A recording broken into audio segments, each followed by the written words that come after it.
বাংলাদেশ একটি মুসলিম সংখ্যাগরিষ্ঠ দেশ। 95 বা 90% মুসলিমের এই দেশে একজনও মুসলিম স্কলার এই কমিটির ভিতরে অন্তর্ভুক্ত করা হয়নি। এবং আমরা খুব দুঃখজনকভাবে লক্ষ্য করলাম, যিনি কমিটি প্রধান শিরিন পারভিন হক, উনি একটি টিভি টক শোতে বললেন যে এই মুসলিম কোনো স্কলারকে অন্তর্ভুক্ত করার উনি কোনো প্রয়োজনও বোধ করেননি। এটি অত্যন্ত আপত্তিকর একটি কথা। এবং আমরা মনে করি যে এই কমিশন কাদের জন্য আসলে সুপারিশ তৈরি করেছে।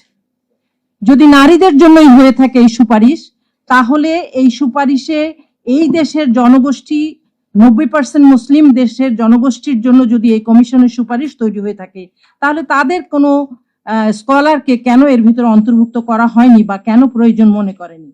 তারা বলেছে যারা ধর্ম মানে না তাদের জন্য এরকম একটি সেকুলার আইন তারা তৈরি করতে চায়।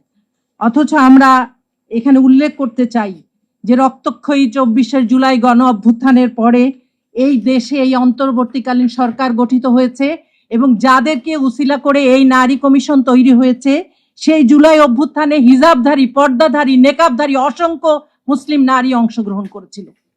সুতরাং তাদেরকে বাদ দিয়ে অথবা তাদের কথা আমলে না নিয়ে তারা কিভাবে বলতে পারে যে এটার প্রয়োজন তারা মনে করেন? এটি অত্যন্ত আপত্তিকর। আমি এর মনে করি যে এটি কখনোই গ্রহণযোগ্য হতে পারে না। দ্বিতীয় যে কথাটি বলেছে যে 24 জুলাই অভ্যুত্থানকে উপেক্ষা করে সারা নারী কমিশনের এই সুপারিশের মধ্যে কোথাও তারা এই কথাটি উল্লেখ করেনি যে এই আন্দোলনে যারা শহীদ হয়েছে, জীবন দিয়েছে, আহত হয়েছে, তাদের কথা কোথাও এখানে উল্লেখ করা হয়নি। এটিও একটি আপত্তিকর বিষয়, যেটা আমরা আসলে গ্রহণ করতে পারিনি। এবং নারী বীরাঙ্গনাদের অন্তর্ভুক্ত করতে বলা হয়েছে পাঠ্যপুস্তকের ভিতরে। আমরা মনে করি যে সেটি করা হোক, কিন্তু তার পাশাপাশি অবশ্যই 24 এই গণ অভ্যুত্থানে এই রক্ত পিচ্ছিল পথে যারা জীবন দিয়েছে, যে সমস্ত নারীরা আহত হয়েছে, তাদেরকে অবশ্যই এই পাঠ্যপুস্তকের অন্তর্ভুক্ত করতে হবে। সম্মানিত সুধীজন, নারী সংস্কার কমিশনের প্রতিবেদনে আমরা দেখেছি প্রায় প্রত্যেক অধ্যায়ের আগেই একটি স্লোগান রয়েছে। 4র্থ অধ্যায়ে এরা লিখেছে, এখানে একটি স্লোগান রয়েছে, পুরুষের ক্ষমতা ভেঙে গড় সমতা। সম্মানিত সুধীজন, ক্ষমতা কি শুধু পুরুষের? ক্ষমতা উভয়ের একটি বিষয় এবং একটি নৈবেত্তিক বিষয়। এবং এখানে আমরা উল্লেখ করতে চাই, একটি পরিবারে, একটি সমাজে, একটি রাষ্ট্রে নারী পুরুষের উভয়ের অধিকার, উভয়ের মর্যাদা নিয়েই একটি সমাজ সংসার তৈরি হয়ে থাকে। অথচ তারা পুরুষকে প্রতিপক্ষ বানিয়েছে, যেন পুরুষের বিরুদ্ধে তারা যুদ্ধ ঘোষণা করেছে। কোনো কিছু যখন কেউ ভাঙতে যায় বা কোনো কিছু কেউ প্রতিরোধ করতে চায়, অবশ্যই সেখানে আমি যদি পুরুষকে ভাঙতে যাই, সেখান থেকে তো একটা প্রতিরোধ আসবে। তাহলে এই ধরনের স্লোগান একটি সুস্থ সমাজকে অস্থিতিশীল করার উদ্যোগ এবং এই ধরনের একটি নীতিমালা আমরা মনে করি যে নারী পুরুষকে একটা সহিংস অবস্থায় নিয়ে যাবে এবং অসহনশীল অবস্থায় নিয়ে যাবে। সুতরাং আমরা বলতে চাই এই স্লোগানের বিপক্ষে যে আমরা নারীর ন্যায্যতা চাই, আমরা নারীর প্রাপ্য অধিকার চাই।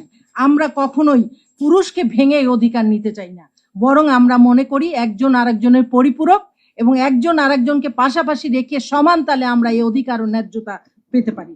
এই একটি সুষ্ঠু সমাজ ব্যবস্থা গড়ার জন্য একটি শান্তিপূর্ণ সহ অবস্থান খুবই জরুরি এবং এই ধরনের স্লোগান আসলে নারীদেরকে অসহনীয় করে তুলতে উস্কানিমূলক একটি বক্তব্য বলে আমরা মনে করি। এরকম অনেকগুলি অধ্যায়ই তারা এই ধরনের স্লোগান উল্লেখ করেছে। যেমন এরপরে বলেছে, নারী নির্যাতন রুখব সবে, হাত আছে হাতিয়ার কেন?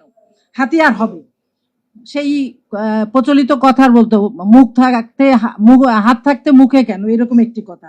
আমরা হাতকে হাতিয়ার বানাবো কেন? আমরা জানি যে এই নারী নির্যাতন রুখবার জন্য অবশ্যই শক্তিশালী আইন দরকার এবং আইনের প্রয়োগ দরকার। যদি শক্তিশালী আইন হয় এবং আইনের প্রয়োগ হয়, তার মাধ্যমে নারী নির্যাতন রোখা সম্ভব। আপনি যদি হাত দিয়েই হাতিয়ার বানিয়ে রুখতে চান, তাহলে নীতিমালার তো দরকার নাই, আইনের দরকার নাই, আইনের প্রয়োগেরও দরকার নেই। এই ধরনের বক্তব্য আসলে কখনোই গ্রহণযোগ্য হতে পারে না। তাদের একটি ধারায় বলা হয়েছে, নারী 54 নম্বর পেজে 4র্থ অধ্যায়ে নারী অধিকার বিষয়ে সকল আইনের প্রয়োজনীয় সংশোধন তারা চায়। প্রয়োজনীয় শব্দটি একটি আপেক্ষিক বিষয়।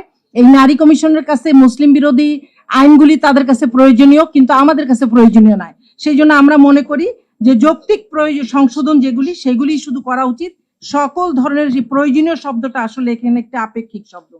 তৃতীয়ত বলা হয়েছে, সিডোর যে সংরক্ষিত ধারা আছে সেটি তারা প্রত্যাহার চেয়েছে 4র্থ অধ্যায়ে। 1984 সালে বাংলাদেশ এই সিডো ধারায় স্বাক্ষর করেছে, কি 2টি ধারাকে সংরক্ষিত রেখে তারা সেটি প্রত্যাহার চেয়েছে, যা আসলে বাংলাদেশের প্রেক্ষাপটে গ্রহণযোগ্য নয় এবং ইসলামের সাথে সাংঘর্ষিক।